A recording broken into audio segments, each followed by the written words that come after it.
Welcome to Navigating the Four podcast, where we discuss all things faith, healing, leadership, and communication. Exploring the topic of communication, I'm Matt Barker, and I'm joined by the other host of the podcast, tackling the topic of faith. We have Freed Hardeman, Professor of Bible, Matt Cook. Hey, guys. Exploring the perspective of leadership, we have Assistant Dean of Emerging and Innovative Programs at Freed Hardeman, Mr. Jared Gott. Hello. And giving us the perspective of all things mental health, we have Director of the University Counseling Center at Freed Hardeman, Mr. Nathan Judd. Here I am. All right, thanks for joining us for this episode of Navigating the Four podcast, where we bring you real talk, fresh perspectives, and a few laughs along the way. Whether you're in the middle of figuring out life or just here for some good conversation, you're in the right place. So grab a seat, maybe a cup of coffee, and let's start navigating the four together. All right, episode 5 is talking about utilizing personality and strengths in leadership. And to talk about that, it'll be our leadership person, Mr. Jared Gott. Yeah, so this topic came about long after we had discussed what we might like to do for different episodes on the podcast. We're heading toward a new semester. We're heading toward a new school year. And as I'm thinking about just sort of managing my own group, managing my own team, one of the things that I like to do is just sort of sit down at the beginning of any new year, go through our goals for the year, talk through any challenges or things that we may be facing. And especially when we have new personnel, try to do some different team building activities. So I was talking with a friend about some different things that I liked to try to do and some personality testing or leadership testing. And their reaction was more of a, oh man, I hate doing those kinds of things, which I get. I think there's a lot of people that fall into that boat. But it just kind of stuck with me, especially as we've been doing these podcast episodes and thinking, this might be something good to explore. Just thinking through each of these different personality tests, these different assessments, what can people learn from those? And I thought a good way to explore that might be for each of us to complete them and then discuss them, and let's see, do we feel like they work? Do we feel like they're effective? Are they accurate, or should we just dismiss it? So we've done 4 different assessments. We did the Myers-Briggs type indicator. So 16personalities.com is a website that we use to do that. We each completed our Enneagram, which is maybe a newer sort of personality test that people may have heard of, but may not know a lot about. We did the Clifton Strengths assessment through Gallup, and then just a simple communication profile, not through any organization or website, but just something that I've used on campus a good bit, and just a little sheet that we filled out. So we're going to go through each of those. I think maybe the best way to do this, Matt, I'm going to go to you, Matt Barker. I'm going to go to you first, since we always seem to go clockwise. Yeah. We'll go counterclockwise this time. Let's do the Myers-Briggs type indicator first. And so you just tell us what your result was, and maybe describe it just a little bit. Yep. And then kind of how you felt about it. Do you agree with it? Do you disagree with it? What was interesting about it? And then we'll just go around from there. Okay. So I had, for the Myers-Briggs type indicator, I was an advocate, which is an INFJT. And I don't know exactly, I didn't know what that was, but it says I'm introverted, intuitive, feeling, and judging. So when I went through it, the biggest part was I was introverted, intuitive, and I kind of looked at that as like I can see through maybe things. I look into it a little more than maybe other people do, which is probably pretty accurate. I can see through things sometimes when other people might overlook it. So that's probably pretty accurate. Definitely introverted. I would agree to that. With mine, it's interesting because I do things with my job where I have to be out in front of people. But what it talked about with this indicator here was you don't mind being out in front of people, but you need to have some time to recharge and be alone. And that's very accurate of me. So yeah, that's mine. When you sent that to me and I read through it, I thought, okay, that makes sense.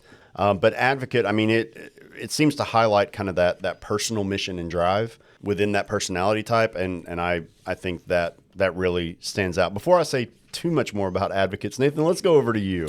Well, given that you said that, I also scored advocate. So nice. This side of the table is representing for advocates. Yeah. I don't know if that's good or bad. I was actually thinking, like, before you get into that, why don't we just knock mine out? Because you can catch 2 birds with one hand. Kill 2 birds with one stone? No. Oh. Catch 2 birds with one hand. With one hand and one stone, 2 birds are caught and killed. Nathan's going to elaborate a lot better than I did about what an advocate is. No, I'm not. Yeah, I had the same scores. I got introverted, intuitive, feeling and judging as well, and then turbulent. Yeah. And I am curious to hear more about the judging, because I don't think I'm a judging person with people, but I'm very inwardly judging towards myself. I do feel that's true. I did just look up the difference in assertive and turbulent as far as personality. So assertive person is more calm, confident, laid back, while turbulent is more maybe self-conscious or anxious or a little bit more of a perfectionist. Okay, Yeah. that's perfect then. That tracks. Yep. I was 65% introverted, and similar to you, Matt Barker, I have a job where I interact with people and stay in conversations all day long, but I like to get by myself and recharge. I like to shut my door every now and then, and so I'm pretty good at pretending like I'm extroverted, but I'm really more introverted. I would think too, being a counselor, you have to do that with taking on other people's issues and things they're dealing with. You probably have to have that time to kind of recharge a little bit that's too. True. So one fun thing with each of these personality types, especially through this website, is it will give you like pop culture or political or historical figures that go along with your personality type. So I'm looking at advocates, and again, both of you, that side of the table being advocates. I mean, it has people on here like Martin Luther King, Nelson Mandela, Mother Teresa. We have Lady Gaga, which, all right. We have Morgan Freeman. We have, looking into like fictional things, we have Aragorn from Lord of the Rings. We have Rose from Titanic. An interesting group of people, but I do think there's a lot of people in here who do have kind of that personal mission, something they care deeply about. Yeah. Matt Cook. Okay, so let me say up front that I think I personally like this stuff. We did a bunch of these before we went to the mission field. Not on our own doing. It was the Great Cities Missions that trained us. We did some serious psychological testing to see if we were psychologically fit to go to the mission field. And then we did lots of this stuff to help us with teamwork. And man, I learned so much about myself. And years later, like there's still stuff that I think me and Charla, my wife, we learned about each other doing that. And then as teammates, man, we learned how to work with each other in effective ways. So I love this stuff. Probably not surprising to those who know me well. I'm a commander, ENTJ. Commanders are bold, imaginative, and strong-willed, always finding a way or making one.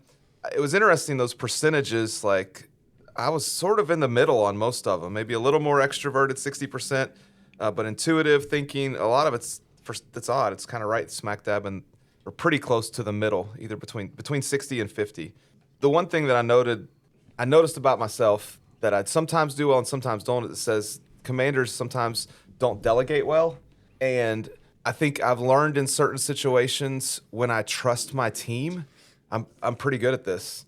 Like Horizons, when there's that many people, you have to delegate, and there's sort of okay, I'm going to sit back and let this happen. But I think a lot of it is, I think there's two factors. I trust my immediate team, and then I recognize this is too big for me to control all of it anyway. However, literally right now, and I hadn't thought of this till I read this, I'm planning an event, a missions event, and I am doing it all. And I think, again, this is just off the top of my head, and I guess I'm confessing, because I know that my thought is if I don't do it, it won't be good. Yep. Oh, look at you guys are. That's the counselor. saying. Yeah, so I see what's happening here. I mean, what's happening? I don't know. I see this in myself. I see. Yeah, that's all. Yeah. and I think one of the things that stood out to me when I was reading through this, I mean, really the word willpower comes up a lot in this description as far as like, if you set a goal, you fully believe that goal can be done going into it. Is that fair? Would you say of just sort of how you sort of perceive yourself? I guess so. Yeah. I mean, I would assume like going into a mission field requires a lot of that. Church type stuff. The danger there, of course, is sometimes you think you can do it yourself and you don't trust God enough. So Right. There's some spiritual issues here. Yeah, at the same time, I mean, I'd like to drop 20 pounds, but why haven't I had the willpower to do that, right? So we got some notable commanders as well. We have Steve Jobs. We have Gordon Ramsay. Gordon Oh, Ramsay. man. FDR. In fiction, Doctor Strange. We have I don't know Soprano a lot of these. holding a gun and a cigar. Yeah. So when you think of Matt Cook, you think of Tony Soprano. My Myers-Briggs is the INTJ, which is the architect. Inception. a little bit. That personality type is described as being imaginative, strategic thinkers, trying to have a plan for everything. So a thinker, but maybe tendencies to be an overthinker. I think maybe a good way to describe that. It talks about some of the maybe buzzwords throughout this personality type are independent, shaking off other people's expectations, full force of insight, logic, and willpower. The challenge with that is trying to not be too reserved or too emotionally distant from other people when you're trying to work with them, because you're happy to just retreat and do it all yourself. Some other famous architects you may know. Nathan, you want to help me out with this name again? It's I think it's Nietzsche. Nietzsche? I believe. Okay, so philosopher, psychologist, Yeah. Nietzsche, Elon Musk, Christopher Nolan, Colin Powell, Walter White from Breaking Bad, Moriarty, who's the villain from Sherlock Holmes, Gandalf. It's a little bit of a, ooh, I like that person, Katniss. or, oh I like that no. one. Katniss from Hunger Katniss Games. Everdeen, yeah. So it's a group of, that could be great. Jay Gatsby. It's a mix of, I like that person, or no, I don't want to be that person. That one, I took the test again before we did this podcast. My personality on this has been the same the whole time. And I do feel like that's pretty accurate. I enjoy just sort of shutting my office door, sitting away, making a plan, thinking through all the details. I do not do well with like spontaneity or those types of things. What was interesting when we went through all four of these, the 16 sort of personality types are grouped into really four dimensions, which are analysts, diplomats, sentinels, and explorers. So analysts are really the ones that have like an intuitive or a thinking type, rational, impartial, have some intellectual excellence. Diplomats are intuitive and feeling. So empathy, diplomacy, idealism. Sentinels are those who tend to be more observant and judging. So they are focused on order, security, stability. And then there are the explorers who are observant and prospecting. They tend to be more spontaneous, have some ingenuity and flexibility. We only, the four of us, only touch on two of those dimensions. So you two as advocates are in that diplomat category, which I don't think is surprising. Empathy, diplomacy, idealism. Matt Cook and I both fall in that analyst category. And then kind of just looking at the others, I know people on campus where we all work who fall into all of those categories, but it really does seem to be somewhat shaped, the role that they're in by their personality or the academic discipline they're in. I think overall for all of these assessments, the key thing to note is that there is no good, bad response to any of these, right? Like that's why I like them, is it is a neutral ground for discussion with a new team, a new employee, et cetera. It's really just finding out about somebody. There is no, that's a positive, that's a negative. It's just, how do I take this and then do the best job possible within it? The criticism of this is that it can quickly become, instead of just an insightful piece of information, it can quickly become a label. Then, somebody who is an architect, if they're asked to do something that does require, like working at a camp or something, and does require some quick decision making or flexible schedule changes, somebody being like, well, I can't do that. I'm an architect. That's not great. But just for gaining some insight into an individual, a very good assessment. All right, let's shift over to the Enneagram one. Now, the Enneagram is similar to this in that it does describe a personality type. It looks at 9 different sort of archetypes, and then describes those from there. So, Matt Barker, we'll go to you first and then go around the table again. Okay, for my Enneagram, I had Enneagram 1, which is called the Reformer, followed closely by an Enneagram 6, which is the Loyalist. So for the Enneagram 1, the Reformer, rational, idealistic type, principled, purposeful, self-controlled, and perfectionistic. And then followed closely by the 6 is committed, security-oriented type, engaging, responsible, anxious, and suspicious. I feel like these all describe me very, exactly kind of what I would see in myself, I would think. So perfectionism definitely is something that I always try to do things the best that I can. Sometimes that falls into like trying to do things too perfect. So I see that definitely. I like a lot of structure. Like you mentioned, Jared, I like to plan things. One of the things I thought was interesting with when I was looking at what the characteristics of an Enneagram 1 are and some of these others that we've done, have difficulty trusting inner guidance, have clear ideas, but don't always trust yourself with what you're thinking. So you can have this real clear plan, but I'm more likely to doubt myself. And is this the best course of action? Like, let's say you're planning an event and you have these great ideas, but then you might be someone that goes back and is like, is this really a good idea? I don't know if this is going to be the best way to do it. And you end up asking other people, hey, do you think this is, and you almost doubt yourself in the ideas that you have. So you're very confident in the plan you're putting together, but then as it comes together, you're kind of doubtful. And I think that's pretty accurate of myself as well. One of the things I saw in here that was interesting, it was talking about who Enneagram 1s get along with and don't get along with. It said that Enneagram 1s struggle with 7s, which I don't know if anybody in this group got a 7, but adventurous and spontaneous. And I think that tracks because if you're a planner and you want to have an idea of what's going on, then you have someone that's just spontaneous and just changes things at the last minute. That can drive someone that's a perfectionist crazy, right? And so it takes a little bit of extra time to kind of figure out how to deal with those types of people. So I think that's something that maybe I learned about this that maybe I didn't think about before. It's just people that have those personality types that are more adventurous, spontaneous, kind of go on the fly. That kind of drives people like Enneagram 1s a little bit crazy because they like to plan and like to have structure in what's going on. And it takes a little more effort to deal with those people. So one of the things I disagreed with, probably that of pretty much all of it was accurate. One thing that I disagreed with for level 6 or Enneagram 6, which was closely behind my Enneagram 1, it said critical of self and others. I think that being critical of yourself is definitely true of me, very critical, but I don't really feel like I'm critical of others.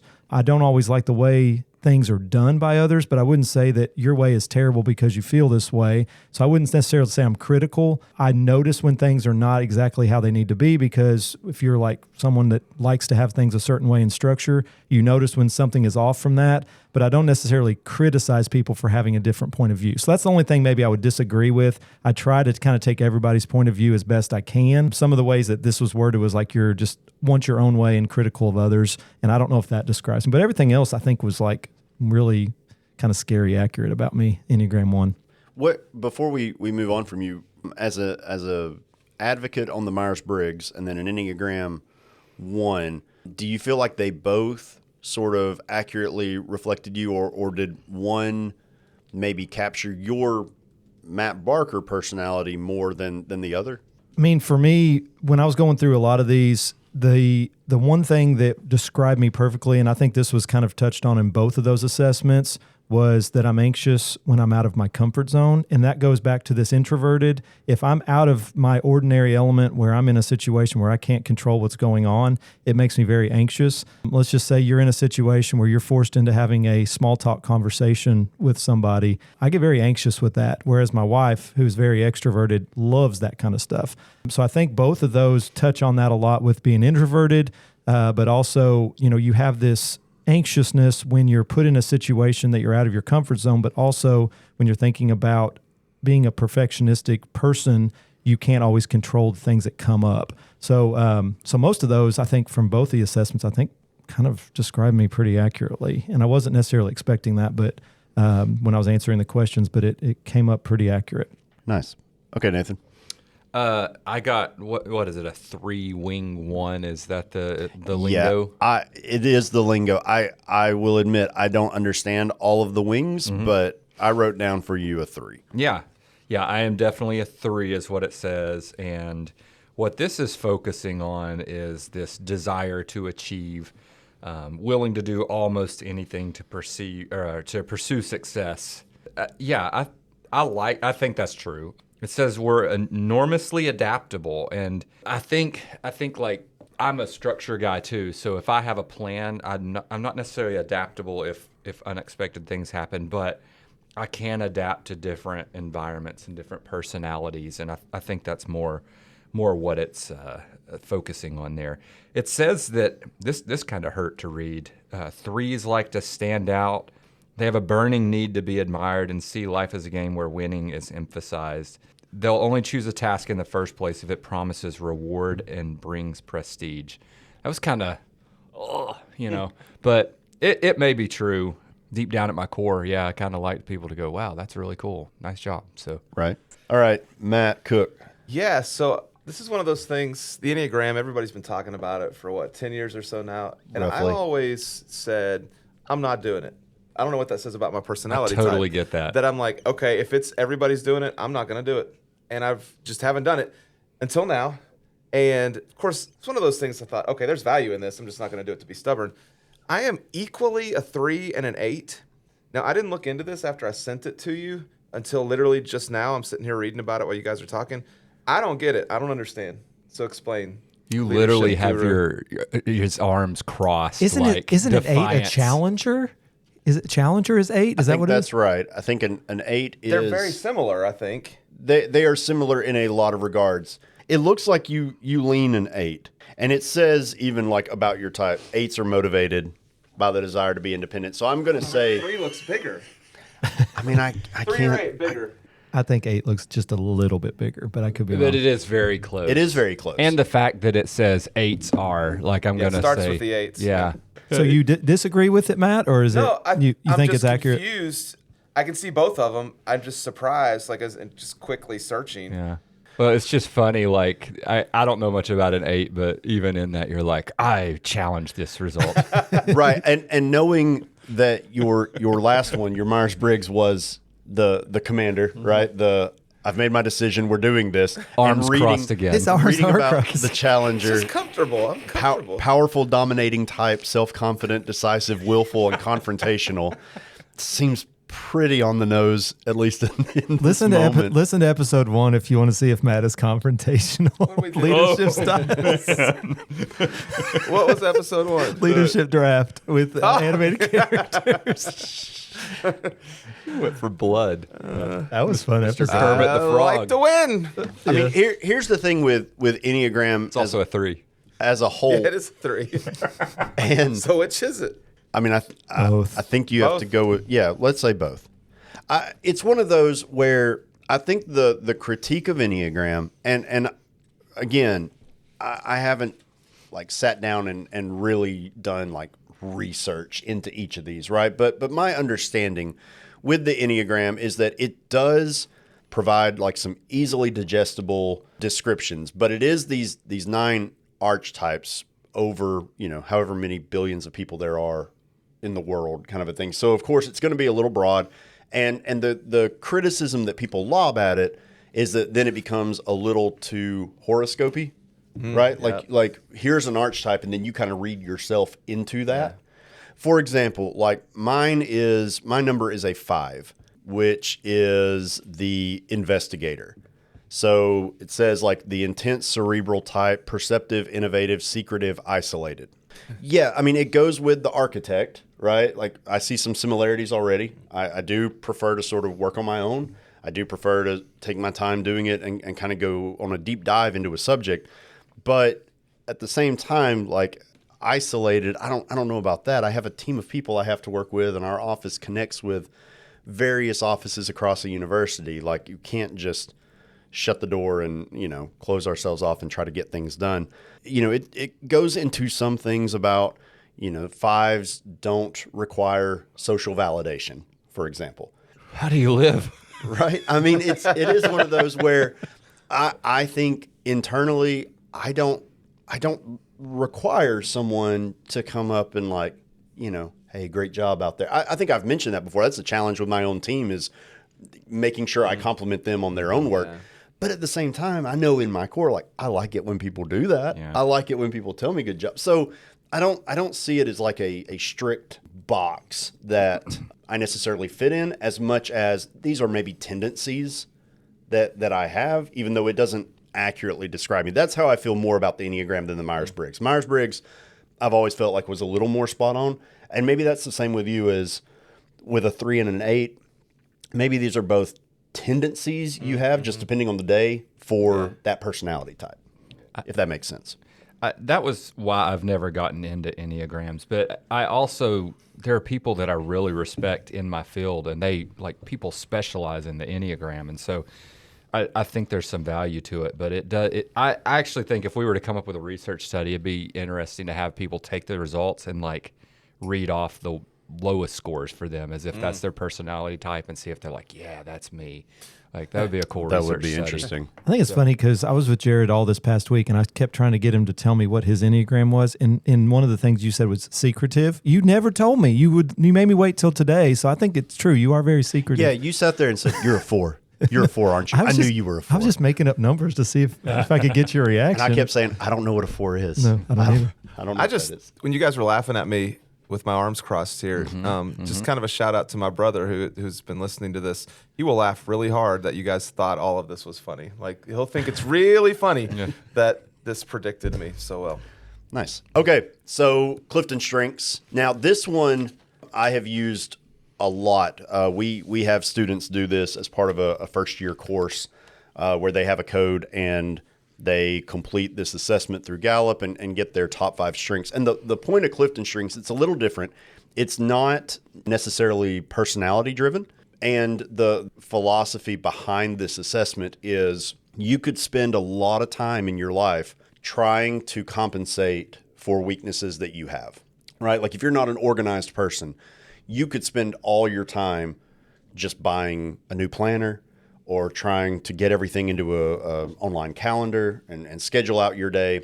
But regardless, when you default, you're still going to be an unorganized person. Not to say like you shouldn't work on improvement, but the payoff of you investing all that time and energy into your weaknesses may not be as successful if you then took that time and energy and just invested it in your strengths, where you might see some exponential results, if that makes sense. Yeah. So there's 34 different strengths that someone could have. I will say, as a group of 4 people sitting around this table, we accounted for 15 of those 34 strengths. So there were a lot of unique ones in between each of our results. I will tell you that Matt Cook, and I think we're beginning to see a little bit of a trend, right? Like with the commander personality type, your Enneagram, you had the most unique strengths out of any of us. Like there He were looks so 4 happy over there. He's unique. Look at him. There, I think he's sorry. There were 4 out of your 5 strengths that none of the rest of us had. And then the rest of us, we only had like 2 unique ones, and the rest of them were shared among other people. So that doesn't necessarily matter for what we're doing here. But if the 4 of us were a team that I was managing, I would want to know who shares what strengths if I was going to put them together, like on a project or a committee. Would you fire Matt Cook? Absolutely not. No, I he- would take he would his be his- job and Yeah. become the coach. he would be his first hire. I would, yeah, Matt would, I would give him the most impossible task, knowing his personality won't let him quit it. And then I'd burn out and quit anyway. That's it. Yeah. All Or did you see one of these said, I'm more likely to have a heart attack or a stroke. Oh, no, I did didn't it say see that? I didn't see it. Yes. That's awful. That may have been the last one. Maybe Why would they put that in a report? Maybe to warn me. Chill out, man. Yeah. Now I need to go back and read all of mine. Yeah. Okay, Matt Barker, you want to talk through your strengths? Yeah, first off, I was thinking about, you were talking about you use this for new hires. I could really see this one in particular being a great one to use because you, like you mentioned, you're not always going to be talented in certain areas. So knowing what you kind of default to as far as what your strengths are, that's important to make sure you have a well-rounded team. So if you know that someone is an organized person, that's what they default to, you need someone that's going to pick up the slack on some of the other areas. So I could definitely see this being for hiring new employees and maybe learning a little bit about them. I think that's good. I got for the Clifton strengths, harmony, I guess was the top one.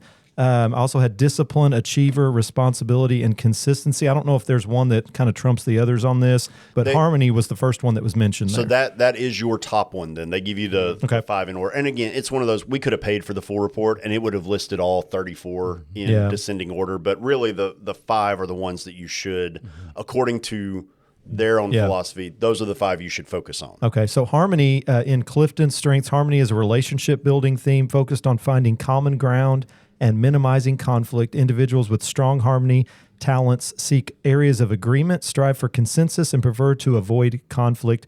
naturally attuned to detecting potential friction and aim to smooth out disagreements, making them effective at building unity and collaboration. I think that's true because I'm always, when I do a conflict style inventory, I'm always a turtle, so I just avoid conflict. So that describes me. I'd rather have everybody getting along than there being a lot of disagreements and friction. It stresses me out when I just feel like everybody's just bickering and arguing. I would say that would be one of the things I try to do, and I teach a small group communication class, and one of the things I try to do is not put too many. We do a similar assessment where we have people do personality assessments. How do you approach conflict? And I try to separate certain people so there's not just constant bickering in groups. So I even see it in just college students as well. Yeah, I would say that's pretty accurate. Well, before we get into that, though, I'm curious to see what Jared gets, because I feel like Jared doesn't mind a little bit of conflict, and I just get very uncomfortable with it. So I don't like conflict, especially serious conflict. If it's fun arguments like a leadership draft, I do like that kind of stuff. Like I think what we've learned from my last two personality results so far is that I like to think through things and argue things. And especially if there is an end result of proving someone else wrong, then I like that a lot. Before I say mine, Matt Barker, I think with harmony, what we've learned so far with like your Enneagram and the advocate personality type, it's like, yeah, that kind of checks out. And I do like that we're seeing some similarity. My 5 strengths are learner, intellection, achiever, strategic, and developer. So developer is taking a project or an individual and wanting to invest in them in a way that develops them more fully. Strategic, I think we all kind of know what that is. Achiever is, the way I really describe that is having like a to-do list that you can check things off of and just getting a sense of accomplishment from, I marked something out, which that's definite. And then intellection and learner. Intellection is more of, you want things that kind of stimulate your mind, that give you things to focus on. But learner is just really taking in new information. You're always looking for something, a new theory, something new that you haven't heard before. And that one I do feel like accurately describes me. I do like to read and research and do all of those things that may be considered tedious, but I like knowing about that kind of stuff. From a variety of disciplines. It doesn't necessarily have to be just something I'm interested in.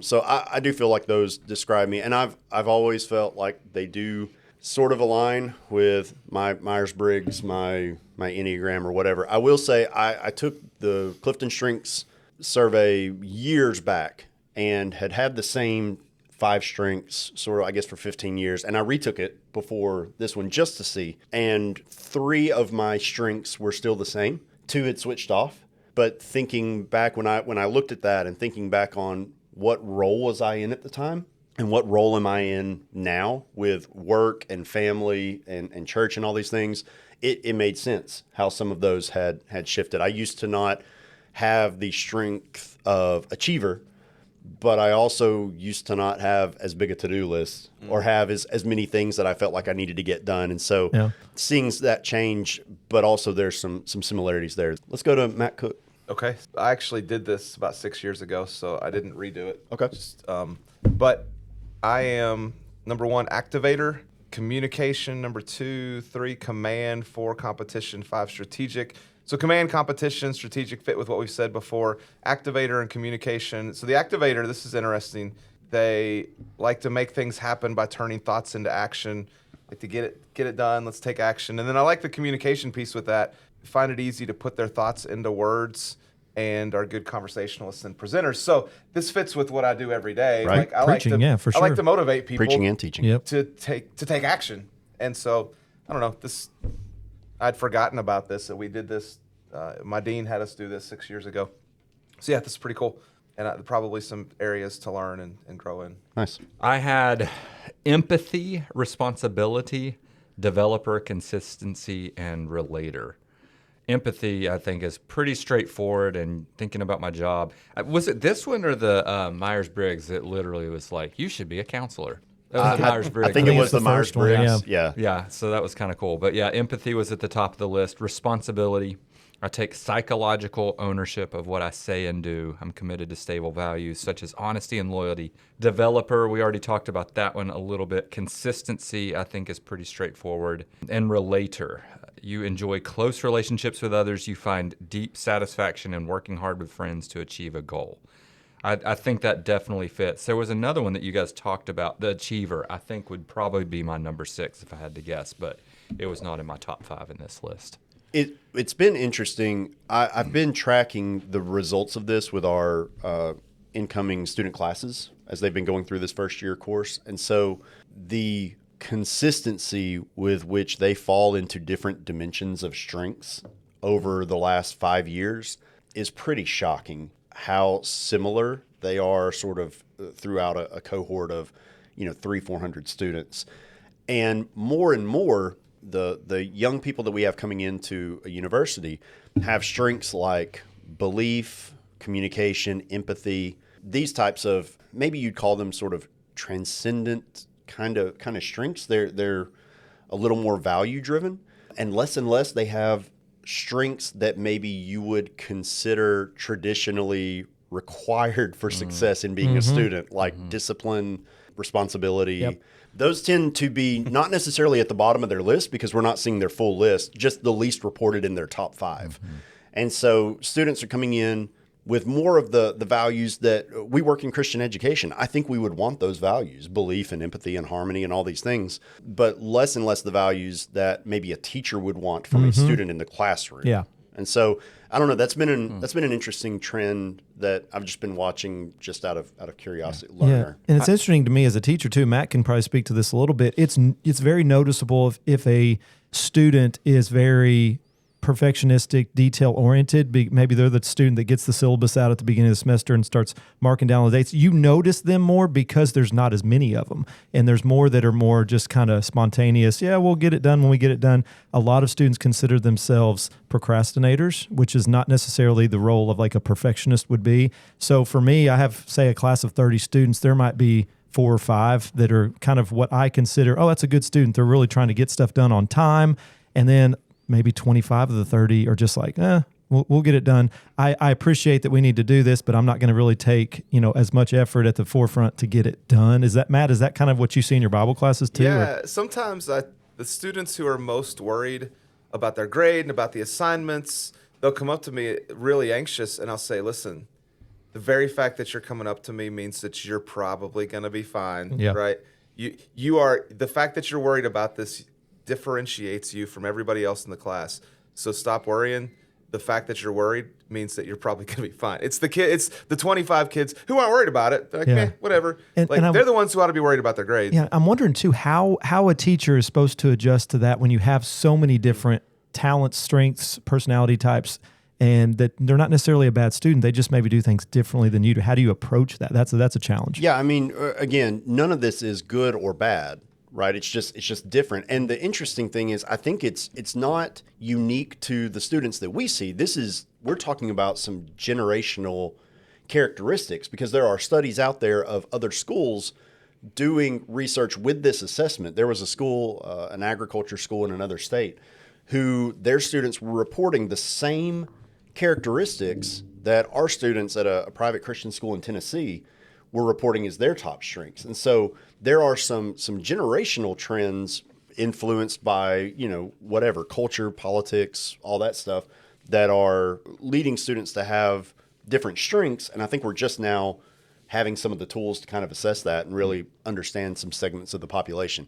That's a bigger thing than just our podcast could maybe dive into. Let's touch on the communication styles real quick, and then I'll wrap us up. So the communication profile, this one is the one I use the most frequently, whether it's with students, whether it's with faculty and staff. We actually did a professional development session on campus based on this because I think this is the most immediately impactful. Like once you know this, you can change some things that same day. And really, the idea here is that there are a list of words. You indicate which of those best describe you, and then they are all segmented off into a different communication style. And so you see which one is the one that best aligns with you. Now, this is the one that I did predict each of yours, and I will say I got them all right. except for a little wrench that Matt Barker threw into the mix. The different styles. Brown style is more direct communication. So it's very much a yes, no, we don't need to talk about this further. Let's move on. Next thing. It's just very Matt direct. Blue is a very emotive communication style. It's communication, but you're also checking not only have I communicated the information to you, but how do you feel about it? Yeah. Right. And just kind of what's your reaction to that? Red tends to be more of a dynamic communication style. This would be a lot of like if you're selling something or you're hyping something up, that tends to be more the communication style. You are getting someone to buy in to the information you are giving them. And then green tends to be detailed communication style. So it's okay, here's the information and here's the time and the date and what you need to bring and just here's everything about I've now told you every piece of information I know about what I'm communicating. So green and brown would drive each other crazy then.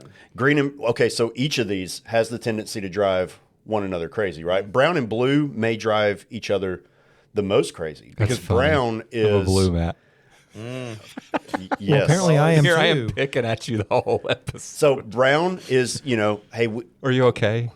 That's the style. Are you all Who right? cares? right. Yeah. So brown tends to be more of I've made the decision. Why are we still talking?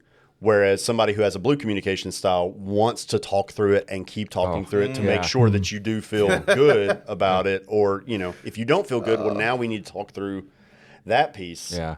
Right. Or like you said, a green person may be like, here's all the details that someone communicating in a brown style does not care about. We don't need to know the details. Why aren't we moving on this already?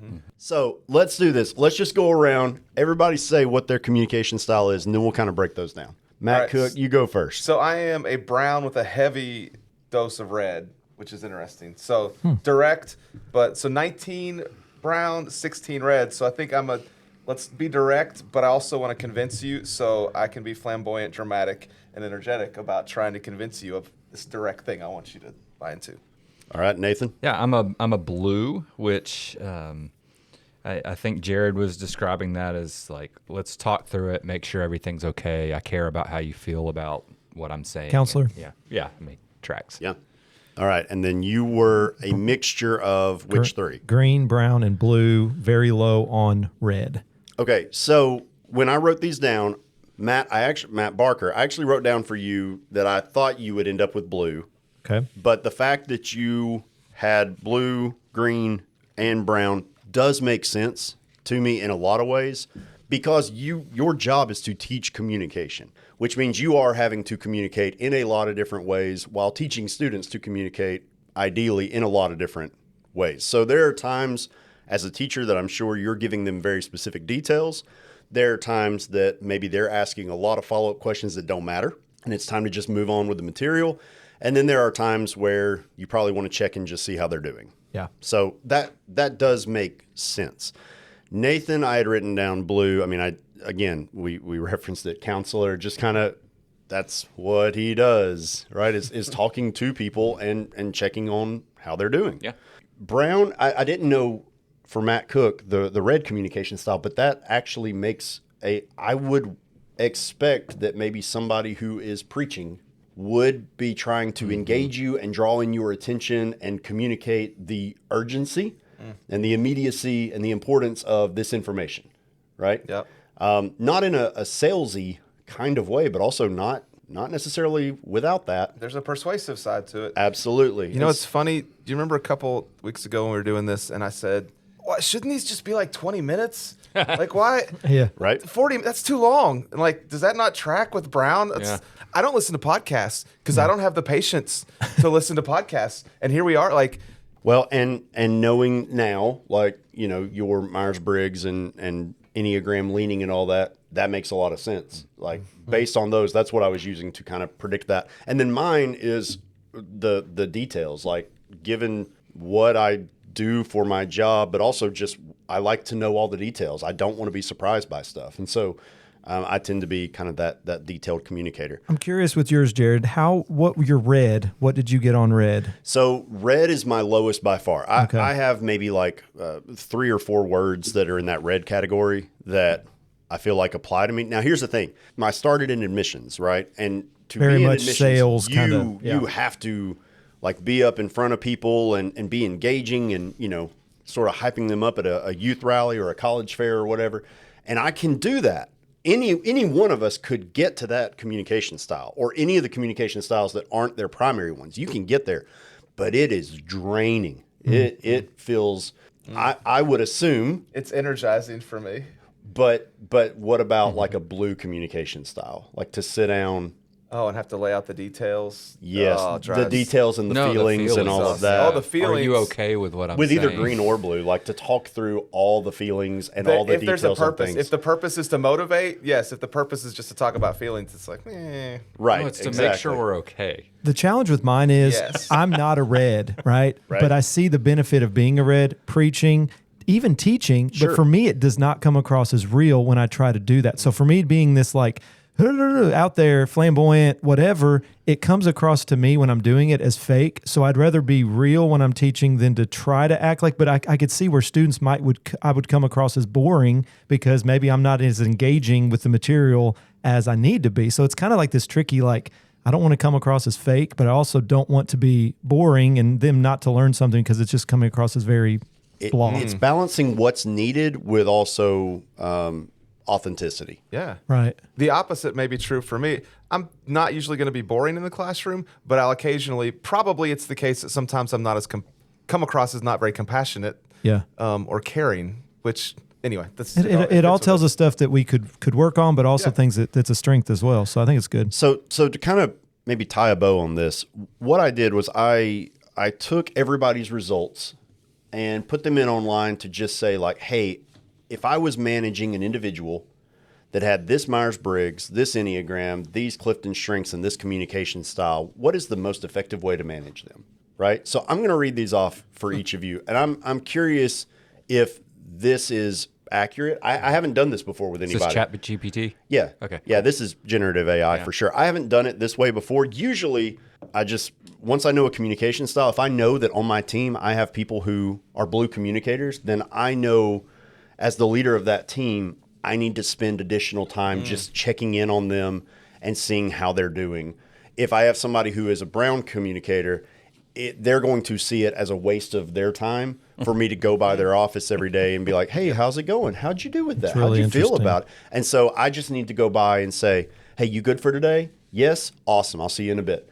Right? If I don't have any green communicators, it does me no good necessarily. I mean, some good, but to like lay out, okay, let's go through every row of our action plan.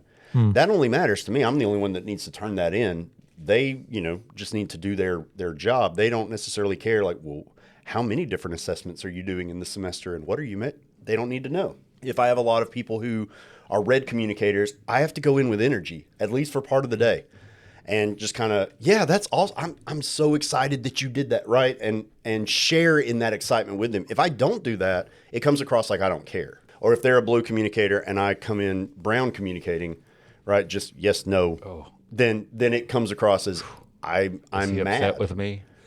right? I mean, that actually, that's what I'm saying. Like once I know that, I can change something Why the are his same day. arms crossed right now? Yeah. He's in a mood. For myself, when I put in, here's somebody who is an INTJ, an architect, Enneagram 5 with these strengths and a detailed communicator, here's how that person should be managed. It says provide autonomy and space to think, offer access to resources for research and learning, give clear objectives and logical reasoning behind the decisions. Man, that does matter a ton to me. Knowing like a reason for a decision and not just here's a decision. Doing it just to do it. Yeah. Avoid micromanagement and trust their strategic thinking. Recognize achievements privately and thoughtfully. That is insightful, actually. Just a meaningful, I appreciate you for this. It doesn't have to be in front of people, but just, hey, I appreciate this, and now I'm left to move on to my next thing. Man, it's pretty spot on. Okay. ENTJ with an Enneagram of 8. So a commander with an Enneagram of 8. Matt Cook. Brown communication style. Give autonomy and authority to make decisions. So this is if somebody was managing you, right? Somebody above you. Give autonomy and authority to make decisions. Offer challenging goals and opportunities to prove capability. Be direct, straightforward, and honest.